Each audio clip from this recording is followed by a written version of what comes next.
माँ दुर्गा का तीसरा रूप कौन सा है और क्या है औषधि?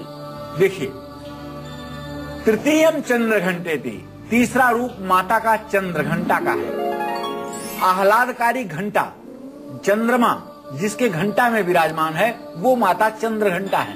इनका औषधीय नाम है चंद्रसूर या चंद्रिका।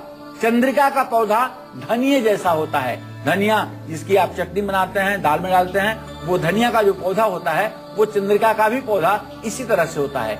चंद्रिका औषधि के सेवन से मोटापा कभी नहीं होता। ये चरमहंती भी इसे कहते हैं, इसे चरमहंती भी कहते हैं। जो लोग अपने मोटापे से ऊब गए हैं और सारे उपाय करके मोटापा नहीं कम हो रहा है, वो चंद्रिका नाम की दिव्य औषधि का सेवन 100 दिनों तक करके अपने स्वास्थ्य को सामान्य कर सकते हैं। इस औषधि के सेवन से शक्ति बढ़ती है और हृदय रोग में भी लाभ प्राप्त होता है। हृदय की गति संतुलित होती है। ब्लड प्रेशर जैसे रोगों में भी यह औषधि लाभकारी है। इस रोग से पीड़ित लोगों को माँ चंद्रघंटा की पूजा अवश्य करनी चाहिए। माता चंद्रघंटा की पूजा और नवरात्र में तीसरे दिन का अनुष्ठान करने से निश्चित रूप से चमत्कारिक लाभ मिलता है। नीलिमा जी, स्वागत है आपका, अपना सवाल करें। नमस्ते पंडित जी। हाँ, सदा सुखी रहिए। मेरा नाम नीलिमा सिंह है और उम्र हमारी 48 साल है और पंडित जी हम बहुत परेशान हैं। बहुत बाई बर्थ समझ लीजिए, हम बहुत परेशान है। हमारे हस्बैंड हमारा साथ नहीं देते हैं। हम लोग घर के लिए बहुत ज्यादा परेशान हैं। हम मैके में रहते हैं और भाई के साथ विवाद चल रहा। मम्मी पापा नहीं है, एक बेटी है, बस उसको ही पाल रहे हैं और हम बहुत थक गए हैं। हमेशा यही सोचते हैं कि आत्महत्या कर लें। तो कोई उपाय बताइए। हम लोग कभी जीवन में नॉर्मल लाइफ सबसे बड़ी कायरता और पाप है। जो लोग आत्महत्या करते हैं उन्हें प्रेत योनि में जाना पड़ता है और 1000 वर्ष तक प्रेत योनि में रहना पड़ता है और इस जीवन से भी ज्यादा नारकीय स्थिति प्रेत योनि में होती है। आपके माध्यम से मैं अपने सभी दर्शकों को बताना चाहूंगा कि आत्महत्या सोचना भी सबसे बड़ा पाप है। जो लोग आत्महत्या के बारे में सोचते हैं वो रौरव नरक के अधिकारी होते हैं, क्योंकि यह जीवात्मा ईश्वर की दी हुई है। इसे आपको नष्ट करने का कोई अधिकार नहीं है। मैं आपको बताना चाहूंगा कि आपने जो प्रश्न किया है, आपके द्वितीय भाव का स्वामी बृहस्पति और सप्तम भाव का स्वामी शुक्र परस्पर द्वितीय द्वादश की स्थिति में बने हुए हैं। आपकी वर्तमान स्थिति खराब है, लेकिन भविष्य में आपके 53 साल की उम्र की जब आप हो जाएंगी, उसके बाद आपके दिन में अच्छे दिन आएंगे और आप सुखों की अनुभूति कर पाएंगी। आपको नित्य चाहिए कि आप नित्य श्री सुक्तम के 16 मंत्रों का पाठ किया करिए और हर अष्टमी के दिन ललिता सहस्त्र नाम का पाठ किया करिए। इस तरह से यदि आप महालक्ष्मी की उपासना करना शुरू करेंगी तो विवाद में भी आपकी विजय होगी और आपके पति की भी सद्बुद्धि रास्ते पर आएगी और वो आपसे अच्छा संबंध बनाना शुरू करेंगे। 9 दुर्गा है 9 औषधियाँ, यही आज हमें बता रहे हैं प्रश्न कुंडली विशेषज्ञ पंडित सुरेश पांडे जी। चलिए अब जानते हैं पंडित जी से कि 9 दुर्गा में से किस देवी और औषधि के बारे में अब वो हमें बताने वाले हैं।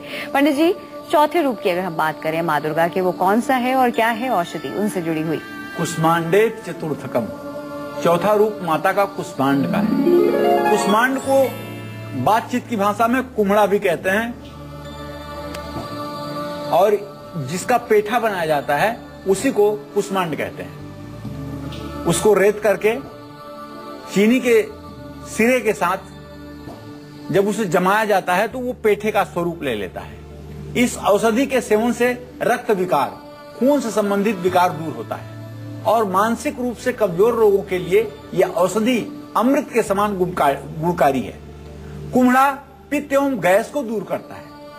इससे गैस भी दूर होती है, वायु विकार भी दूर होता है और पित्त भी दूर होता है। जिस व्यक्ति को बार बार खून संबंधी बीमारियां हो जाती हैं उसे ज्यादा से ज्यादा पेठे का सेवन करना चाहिए। साथ ही माँ कुष्मांडा की आराधना भी करनी चाहिए।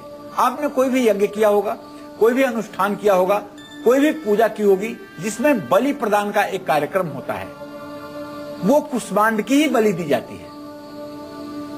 कुष्मांडा के रूप में कुसुमा उष्मा तीनों प्रकार के तापों को माता अपने उदर में धारण करती हैं, इसलिए कुष्मांड कही जाती है, कुष्मांडा कही जाती है। तो ये जो कुष्मांड है ये तीनों प्रकार के तापों को, आधिदैविक, आधिभौतिक, तीनों प्रकार के तापों को अपने अंदर समाहित करता है और हर प्रकार के तापों का शमन करने वाला है। इसलिए रोगों का शमन करना इसका एक सबसे बड़ा महत्वपूर्ण गुण है। ऐसे में जो लोग कुष्मांड का सेवन करते हैं और माता कुष्मांडा की आराधना करते हैं, उन्हें हर प्रकार से सफलता मिलती है और जीवन सफल होता है। इसी के साथ रुक करते हैं राशियों का, बात करते हैं सिंह राशि की। जानते हैं कि लियोस के लिए कैसा रहने वाला है आज का दिन। पंडित जी बताइए। आज सिंह राशि के जातकों को मानसिक प्रसन्नता मिलेगी, नई योजना बनाएंगे, माता को शारीरिक कष्ट मिल सकता है, परिचितों से लाभ प्राप्त करेंगे। ओम घृणी सूर्याय नमः का जप करें। जय मां विंध्यवासिनी। राशि में अगली राशि है कन्या राशि। जानते हैं वर्गोज के लिए कैसा रहने वाला है आज का दिन। पंडित जी बताइए। आज कन्या राशि के जातकों का खर्च बढ़ा रहेगा। आज के दिन आप यात्रा कर सकते हैं और धन लाभ की स्थिति आपके जीवन में बनेगी। स्वास्थ्य आपका उत्तम रहेगा। ओम मूंग बुधाय नमः का जप करें। जय मां विंध्यवासिनी। चलिए बात करते हैं नवदुर्गा के 5वें रूप मां स्कंद माता की। इनकी औषधि कौन सी है और इनके सेवन से क्या लाभ होता है, आइए जानते हैं। पंडित जी बताइए। अपराधो भवेत्यस्य तनयस्य पदे पदे को परः सहते लोके केवलम मातरम बिना। श्रीमद् देवी भागवत में वर्णन आता है कि बेटा हर कदम पर अपराध करता है और उसके इस अपराध को माता के अलावा और कौन इतने विशाल हृदय वाला है जो उसे क्षमा करे। सिर्फ मां ही इस जगत में एक वंदनीय, आदरणीय, पूजनीय है जो बेटे के हर क्षण किए जाने वाले अपराध को भी क्षमा कर देती है। शक्ति जिससे हमारी आंख की पलकें खुलती और बंद होती हैं, उसका नाम है शक्ति। शिव, शिव शब्द भगवान शिव का नाम है और शिव का शाब्दिक अर्थ होता है कल्याण। शिव में से अगर इकार शक्ति का वाचक ई निकाल लिया जाए तो शिव शब्द सौ हो जाता है, अर्थात भगवान शिव भी मुर्दे के समान हो जाते हैं शक्ति के ह्रास होने पर, शक्ति के बाहर जाने पर। ऐसी स्थिति में उसी शक्ति के स्वरूप की आज हम चर्चा करने जा रहे हैं। उसी शक्ति के स्वरूप की चर्चा करने जा रहे हैं जो 9 शक्तियां विभिन्न रूपों में इस पूरे सृष्टि को संचालित करती हैं। 5वीं स्कंद माता के रूप में जो शक्ति है, स्वामी कार्तिकेय की मां होने के नाते इन्हें स्कंद माता कहा गया है। इन्हें पार्वती एवं उमा भी कहते हैं। यह औषधि के रूप में, अलसी के रूप में जानी जाती हैं। हम आपको बताते हैं कि यदि राहु आपका खराब है तो अलसी के तेल का दिया बुधवार या शनिवार को आप पीपल के पेड़ के नीचे जलाएं। वही अलसी है। फ्लैक्सी सीड इसको अंग्रेजी में कहते हैं। यह वात, पित्त और कफ रोगों का नाशक औषधि है।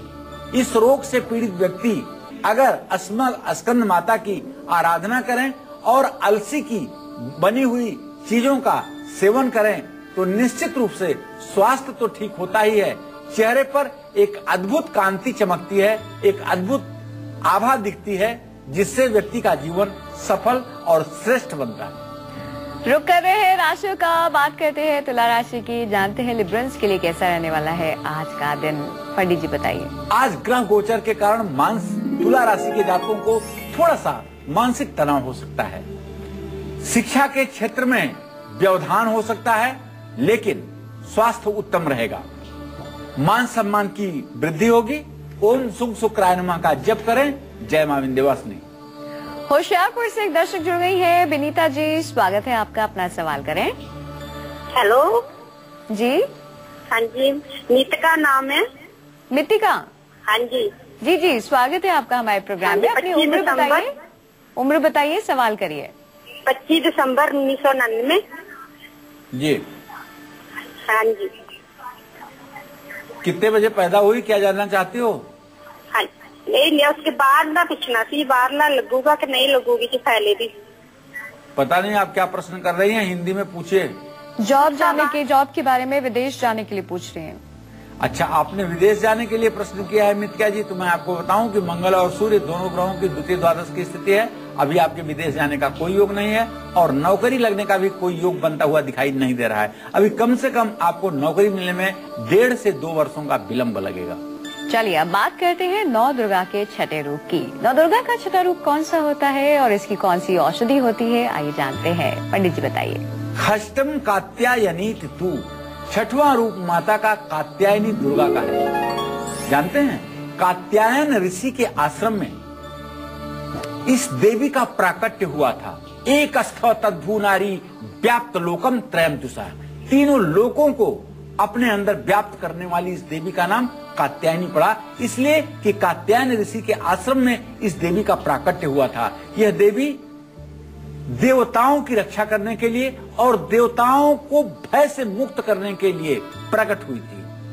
तो जो लोग माता कात्यायनी की आराधना करते हैं, उपासना करते हैं, उन्हें सुख तो प्राप्त होता ही है, उनकी दुर्गति तो समाप्त होती ही है, लेकिन यह आयुर्वेदिक औषधि के रूप में अगर इन्हें आप देखें तो इन्हें अंबा, अंबालिका, अंबिका और मोइया या मोचिका नाम से जाना जाता है। भारत के विभिन्न कोने में विभिन्न स्थानों पर विभिन्न नामों से इस औषधि को जाना जाता है। इस औषधि का सेवन करने से और माता कात्यायनी की पूजा करने से गले से जुड़ी हुई समस्या, ये विशुद्धि चक्र से जुड़ी हुई समस्या, बोलने में आपके यदि परेशानी हो रही है या किसी श्वास नली में कोई आपके परेशानी हो रही है या भोजन की नली से जुड़ी हुई कोई आपको समस्या हुई है, तो यह औषधि और माता कात्यायनी की पूजा आपके लिए वरदान साबित होगी। तो निश्चित रूप से यदि गले से संबंधित किसी प्रकार का कोई रोग है तो माता कात्यायनी की पूजा करके कात्यायन ऋषि के आश्रम में जिस स्वरूप में मां प्रकट हुई थी उस स्वरूप का ध्यान करते हुए और मोचिका, यह जो औषधि है, इसका सेवन करने से निश्चित रूप से लाभ मिलेगा।